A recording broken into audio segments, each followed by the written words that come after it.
Ducati merilis video menarik yang memperlihatkan momen Pecco Bagnaia bercerita kepada Marc Marquez soal performanya yang jeblok di MotoGP Catalunya 2025.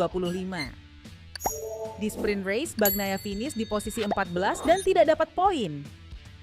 Sementara di balapan utama, ia hanya mampu naik ke posisi 7, meski start dari urutan 21. Hasil ini jelas mengecewakan karena musim lalu ia jauh lebih cepat. Dalam video, Bagnaia mengeluh motornya sulit dikendalikan. Ban depan terasa menutup, motor susah belok dan ia merasa tidak percaya diri. Ia bahkan mengaku kecepatannya sekarang seperti turun drastis dibandingkan tahun lalu.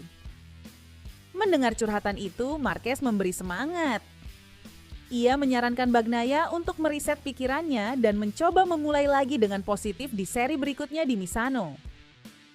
Saat ini klasemen dipimpin oleh Marc Marquez dengan 487 poin, diikuti Alex Marquez, lalu Bagnaia di posisi ketiga. Balapan di Misano akhir pekan ini akan jadi kesempatan Bagnaia untuk bangkit di depan fans tuan rumah.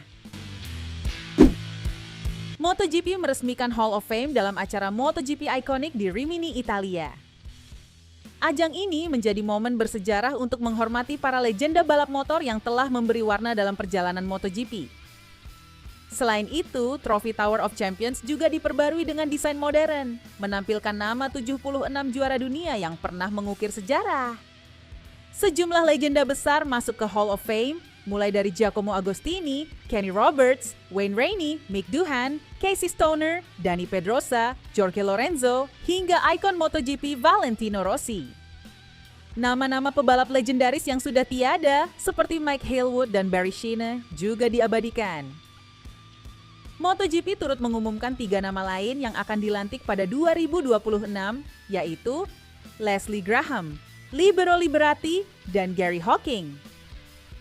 Hall of Fame ini menjadi simbol penghormatan bagi para pebalap masa lalu, sekaligus motivasi untuk generasi baru agar terus menorehkan sejarah di lintasan. Hari Jumat di Misano menjadi awal yang kuat bagi Marc Marquez dalam sesi latihan bebas menjelang MotoGP San Marino 2025. Setelah hanya mampu finish di posisi kelima di FP1, sang pembalap Ducati dari Lenovo Team menunjukkan peningkatan performa signifikan di sesi praktis sore hari. Marquez mencatatkan waktu tercepat 1 menit 30,480 detik, mengungguli Marco Bezzecchi dan Franco Morbidelli yang terpaut kurang dari 0,2 detik. Persaingan cukup ketat. Bezzecchi sempat berada di puncak timesheet, lalu Marquez merebut kembali posisi teratas. Francesco Bagnaia juga sempat naik ke P1 tetapi akhirnya kembali dikalahkan oleh Marquez. Selain trio tersebut, Alex Marquez mengamankan posisi kelima di atas duo Honda HRC Castrol yaitu Joan Mir dan Luca Marini. Mir sempat mengalami kecelakaan di tikungan ke-10 ketika sesi hampir berakhir. Sementara Marini terlihat memakai sayap Stesaurus dan knalpot yang baru. Salah satu fakta menarik, Jorge Martin otomatis lolos ke Q2 dengan bantuan towing dari Bezzecchi. Beberapa nama besar malah harus masuk ke Q1, diantaranya Johan Zarco dan Fabio Quartararo. Meski posisinya hanya kelima di sesi pagi, hasil dari kesulitan mengendalikan motor yang terasa kaku dan getaran berlebih, Marquez melakukan riset dan merombak gaya berkendaranya serta melakukan perubahan setup dengan timnya untuk sesi sore. Masalah utama di FP1 menurut Marquez adalah kombinasi antara grip yang sangat tinggi dan karakter sirkuit Misano yang memiliki banyak titik pengereman keras. Di Catalunya, gaya berkendaranya lebih mengandalkan kecepatan di tikungan dan pelepasan rem, sedangkan di Misano banyak sekali pengereman keras yang membutuhkan reaksi berbeda. Akibatnya, meski lap 1 mampu cepat, 3 lap berikutnya penuh dengan kesalahan. Namun, setelah riset tersebut termasuk penyesuaian gaya berkendara dan setup motor, Marquez kuat kembali di sesi latihan bebas sore dan berhasil mencatat waktu terbaik. Dia menyebut bahwa trek ini lebih cocok dengan gaya balapnya dibandingkan Catalunya. Salah satu poin penting selain performanya, para pembalap Italia tampil kompetitif sejak sesi pagi di Misano. Marquez menyebut bahwa semua rider Italia tampak dalam kondisi yang bagus sejak FP1. Tak lupa, peluang gelar masih terbuka sedikit bagi Marquez, hanya diperlukan tambahan 3 poin di sprint race hari Sabtu agar dia secara matematis tetap bisa bersaing untuk gelar di Jepang. Dalam sesi praktis MotoGP San Marino, tim Honda mendapat momentum positif usai uji coba aero baru pada motor RC Tuan 3V.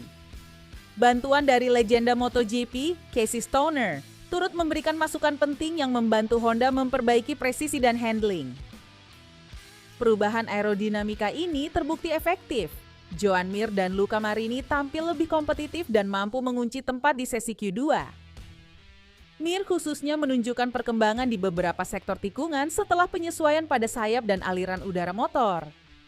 Adapun Marini dengan setup barunya berhasil merespons dengan baik di bagian pengereman dan stabilitas di kecepatan tinggi.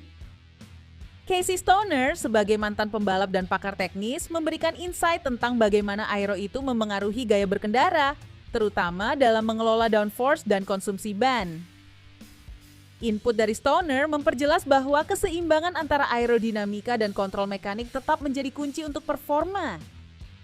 Secara keseluruhan, sesi latihan bebas ini berakhir menggembirakan bagi Honda. Dengan perkembangan positif di RC Tuan 3V dan kontribusi dari Stoner, tim yakin bisa memanfaatkan momentum ini menuju kualifikasi dan balapan utama. Yamaha akhirnya mencoba mesin baru dengan konfigurasi V4 di MotoGP San Marino 2025. Motor ini dipakai oleh Augusto Fernandez sebagai wildcards. Di awal FP1, performanya cukup menjanjikan. Fernandez sempat masuk 10 besar catatan waktu dengan lap 1 menit 32,537 detik. Hal ini menunjukkan bahwa mesin baru Yamaha punya kecepatan yang bisa menyaingi motor pabrikan lain. Namun, masalah muncul setelah sekitar 20 menit. Motor V4 milik Fernandez mogok di lintasan dan harus ditinggalkan. Ia lalu melanjutkan dengan motor cadangan yang juga pakai V4, tapi catatan waktunya tetap menurun. Pada akhirnya, ia hanya bisa finish di posisi 21 meski masih lebih cepat dari beberapa rider lain. Sementara itu, pembalap utama Yamaha, Fabio Quartararo, tetap lebih konsisten dengan mesin lama dan bahkan mencatat waktu tercepat 1 menit 31,090 detik. Kesimpulannya, mesin Yamaha V4 memang punya potensi cepat, tapi masih ada masalah besar soal daya tahan dan keandalannya. Yamaha masih harus bekerja keras sebelum mesin ini benar-benar siap untuk balapan penuh. Sesi latihan bebas MotoGP San Marino, duo pembalap Aprilia Racing, Marco Bezzecchi dan Jorge Martin, melakukan kerjasama tak terduga yang berhasil membantu salah satu dari mereka lolos ke sesi Q2. Pada bagian latihan bebas tersebut, Bezzecchi memberikan towing, yaitu menarik slipstream kepada Martin agar motor Martin mendapat dorongan kecepatan ekstra di lintasan lurus. Gerakan ini memungkinkan Martin memanfaatkan keunggulan aerodinamika dari angin yang dibentuk motor Bezzecchi, sehingga bisa mempercepat lajunya dan meningkatkan waktu lapnya. Setelah sesi latihan, Martin mengungkapkan rasa terima kasihnya kepada Bezzecchi atas bantuannya itu. Kolaborasi ini menjadi salah satu faktor penting yang membantunya mengamankan posisi di Q2, yang menentukan start lebih depan di kualifikasi, sebuah keuntungan besar dalam balapan.